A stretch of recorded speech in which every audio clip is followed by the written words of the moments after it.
Yes, I'm ready. Firing. God bless you. Gotta hurry, you'll miss that plane. Hi, this is Dan Watanabe, and welcome to another episode of Backward Engineering Your Script.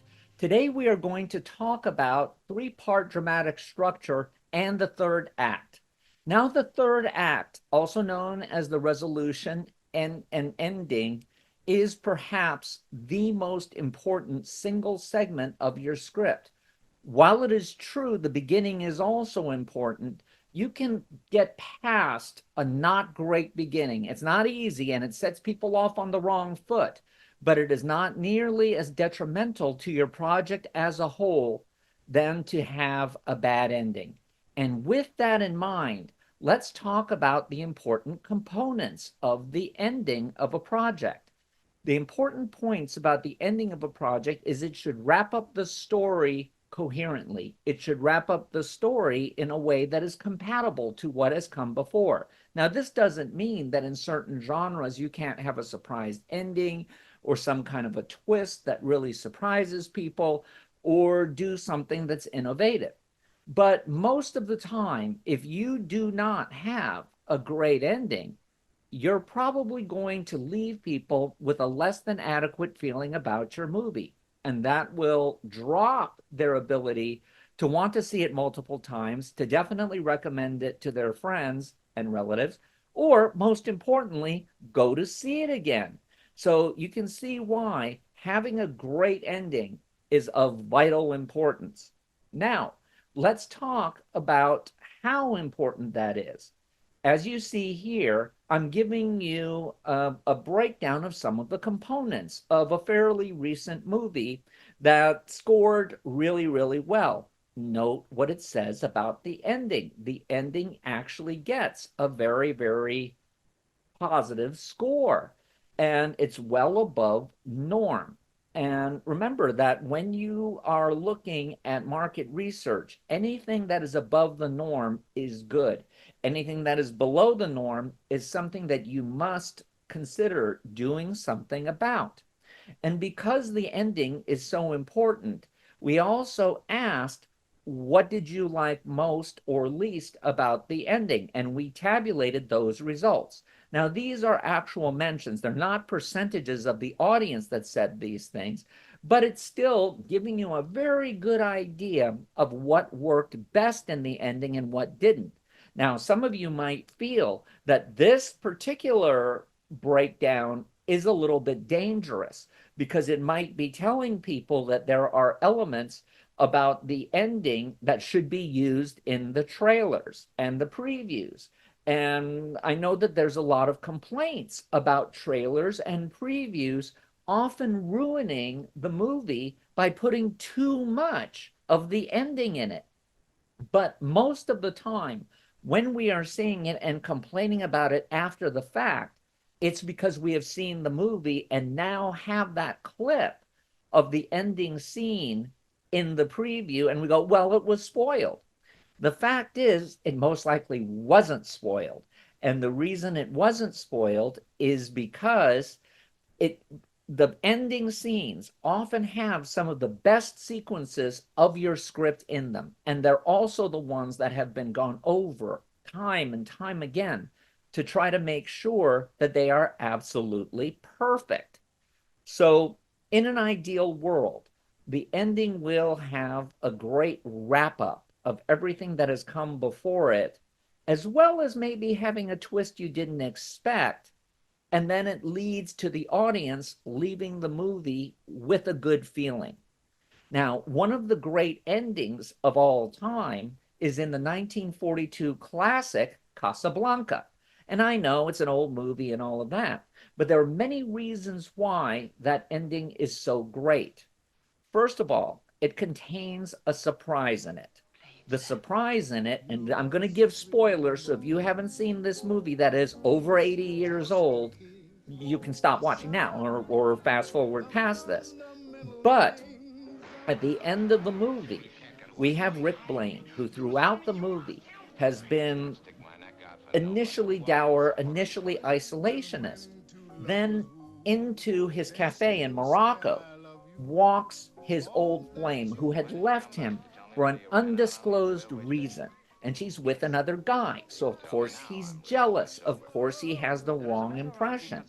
He also happens to have some very important letters of transit that they need in order to escape from Casablanca. And Rick is initially jealous. Then he finds out that that entire romantic time he had spent with her back in Paris, she had been married, but she had thought that her husband had been killed.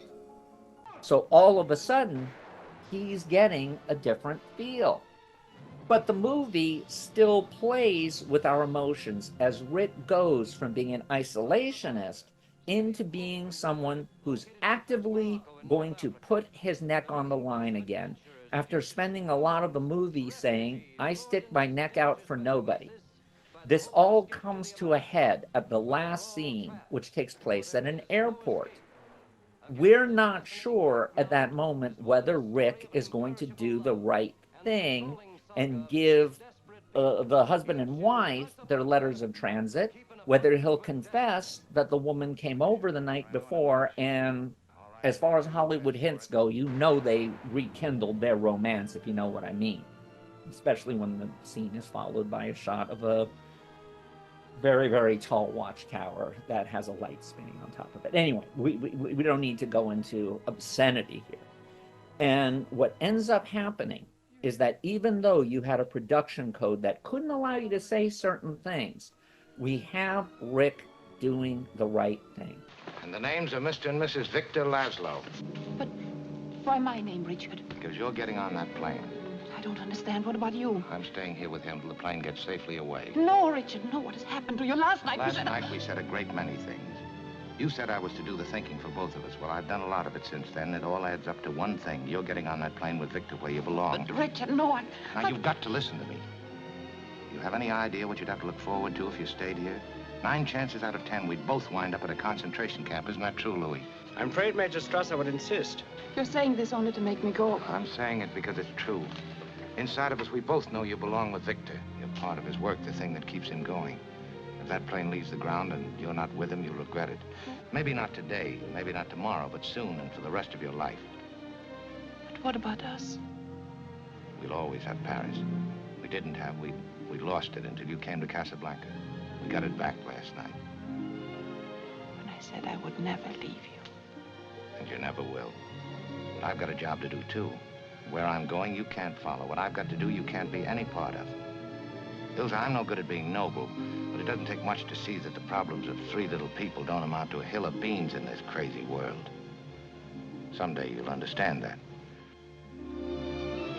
Now. He's looking at you, kid.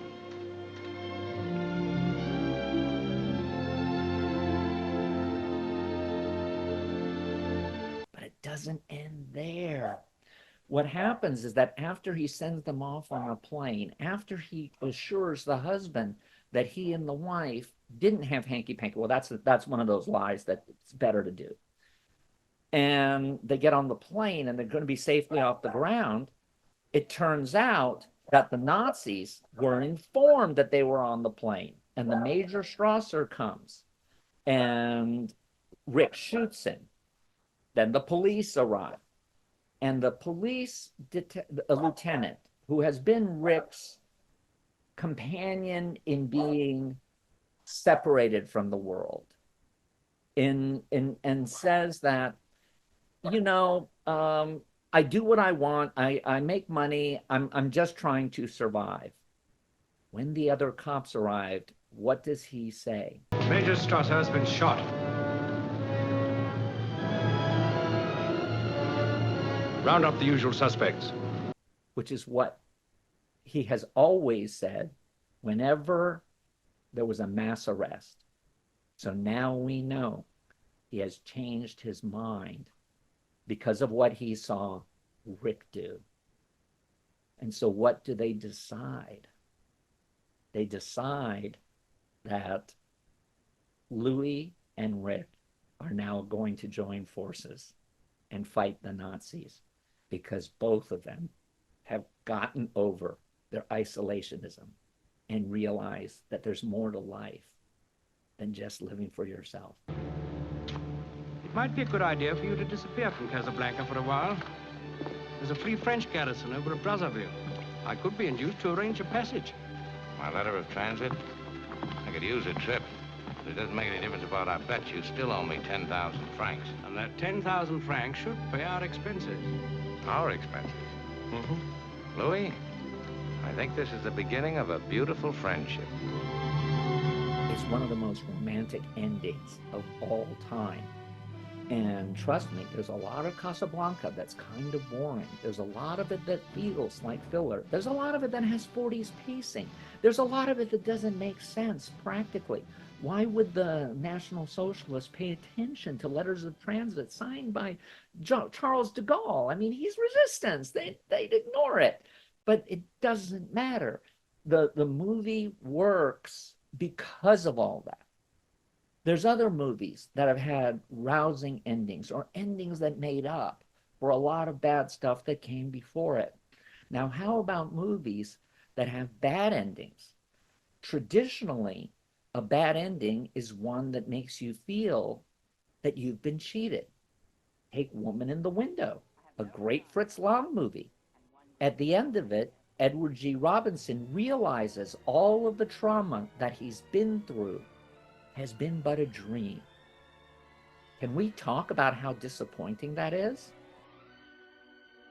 Or how about The Long Hot Summer, which should have been a great Paul Newman, Joanne Woodward, CinemaScope, Orson Welles, Angela Lansbury co-stars, Anthony Franciosa, Lee Remick, potboiler based on William Faulkner's series of short stories called The Hamlet.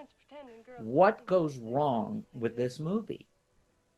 Well, the end of it is setting up an unwinnable situation that is so full of melodrama that you think you're about to watch a European art film rather than a highly commercial, Americanized, very, very technicolored, cinemascoped melodrama.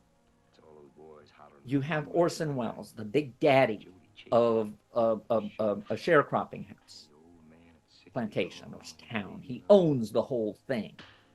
And you have him dying of some unmentioned disease, but he's never going to go into very Tennessee Williams there.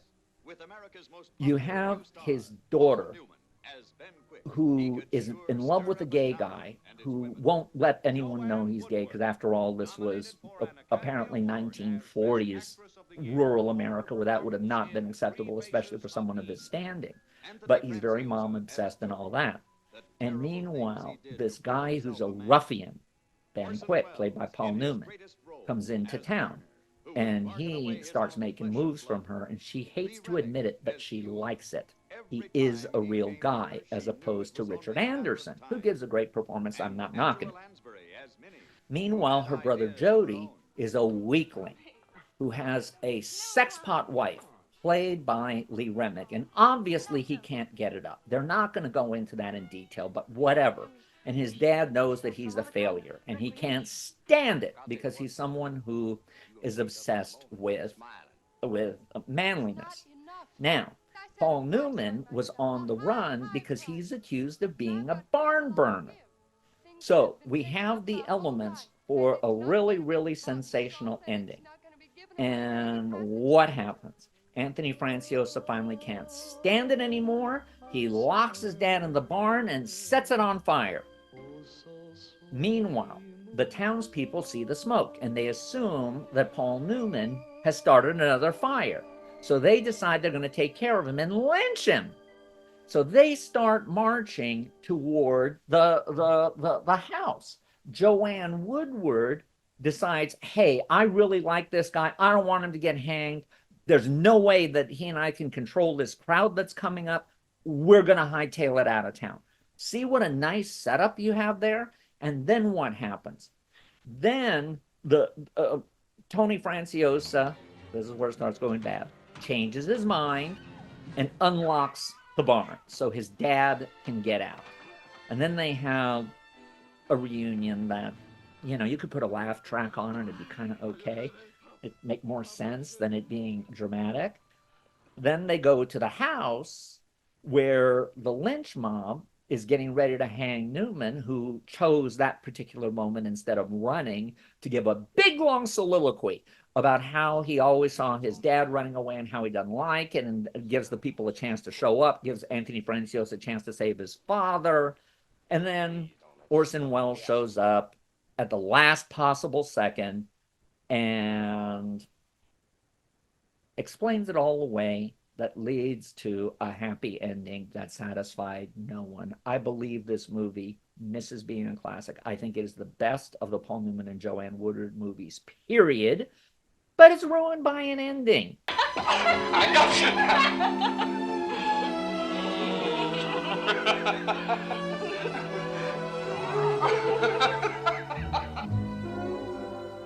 So you run, and you keep on running. And you buy yourself a bus ticket and you disappear. And you change your name and you dye your hair. And maybe, just maybe, you might be safe from me.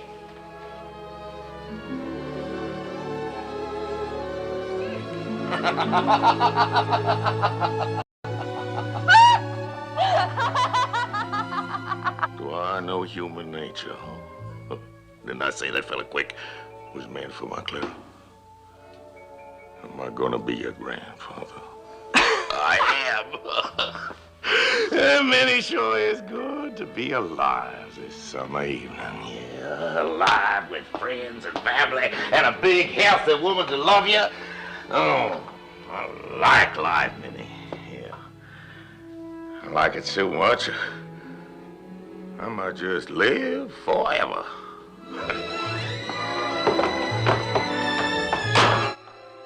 Then there are times when an ending is bad, but it was felt necessary for box office. The most famous case of that is Fatal Attraction, 1987.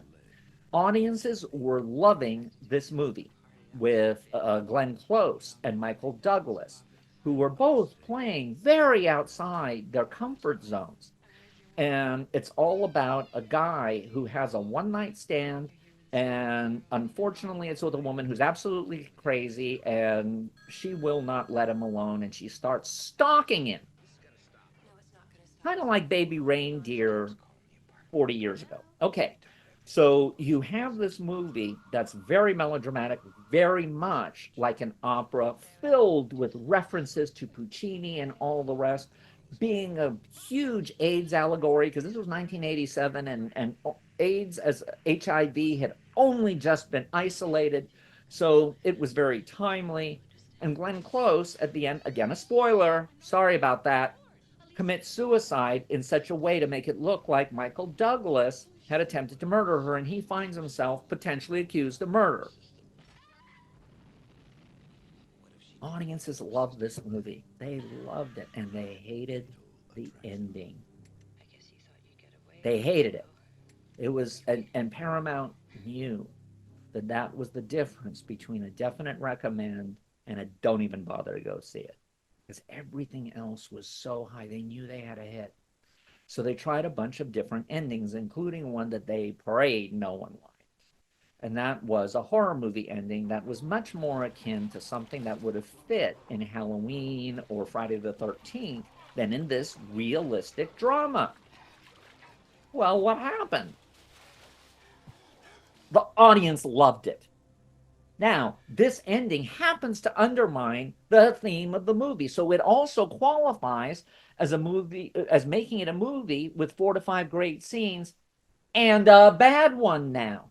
But audiences like this ending, even though it completely undermines the rest, because now the moral of the movie isn't have a one-night stand with someone and be very careless about it, and you might end up dead, into, wow, if you want to fix your marriage, have an affair with a psychopath, have her threaten you and your kids, and your wife will forgive you and you'll live happily ever after. I mean, that's kind of a twisted ending.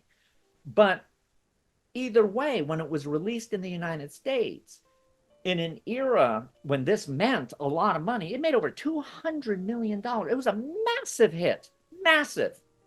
And it revitalized both of the actors' careers. And what Paramount realized was that the horror movie ending in America didn't work anywhere else in the world. So in the rest of the world, it was released with its original ending, which was considered great, especially in Japan, which just loved this movie to pieces. Fortunately, this was the era of home video, so there was a great compromise that was made. You could choose which ending you wanted and take it from there. And guess what happened? That's exactly how the movie exists now. Most of the time, you have your choice of endings. You can pick and choose which one is better. So that was a win-win, even though the ending they chose wasn't necessarily the right choice. But it was, because it gave all of the people involved more power. And it's not as if that ending is not available. The original ending isn't available to anyone who should want to see it, which I think most people do now, especially because the reputation of the horror movie ending is kind of so bad. But you see how important it is to get that ending correct. In our next episode, we will start going over characters. And if you're a character-oriented writer, we will discuss what some of the differences are, what some of the different ways you can make these projects work.